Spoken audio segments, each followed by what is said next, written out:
எல்லோருக்கும் வணக்கம். மனிதன் என்பவன் கட்டாயமாக கர்ம என்பது செய்யணும். கர்ம செய்யாமல் இருந்தால் அது சரி ஆனது கிடையாது. ஏதோ ஒரு கர்ம செய்து கொண்டே இருக்கணும்.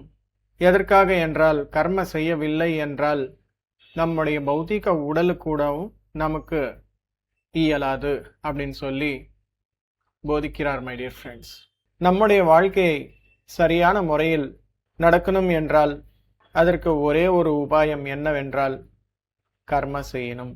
இந்த கர்மாக்கள் நிறைய வகையாக பிரித்து நமக்கு கொடுத்திருக்கிறார்.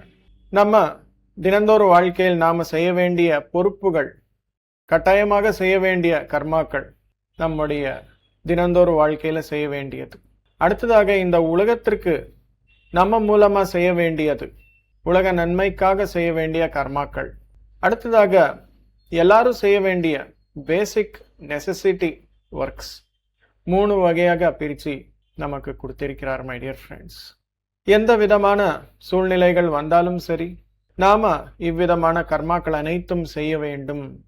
எதற்காக செய்யணும் என்றால், கர்ம செய்வது என்பது ஒரு தர்மம். நம்முடைய தர்மம் நாம கண்டிப்பா செய்யணும். தர்மம் செய்யாமல் இருந்தால் எப்படி? அதற்காக அது சுய தர்மம் என சொல்லப்படுகிறது. நாம செய்ய வேண்டிய கர்மாக்கள் மற்றவர்கள் எப்படி செய்வார்? நாம செய்ய வேண்டிய கர்மாக்கள் நாமே தான் செய்யணும். அதற்கு சுய தர்மங்கள் என சொல்லப்படுகிறது. கர்மாக்கள் செய்யவில்லை என்றால், அதாவது அகர்மனாக இருந்தால் அது அதர்மம். தர்ம மார்க்கத்திலேயே எப்பவுமே இருக்கணும்.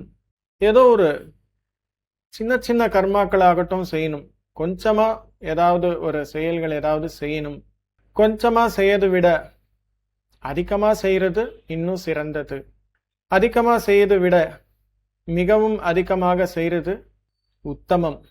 மை டியர் ஃப்ரெண்ட்ஸ், அதற்காக தினமும் நாம கர்மாக்களின் மீது கவனம் என்பது கொடுக்கணும்.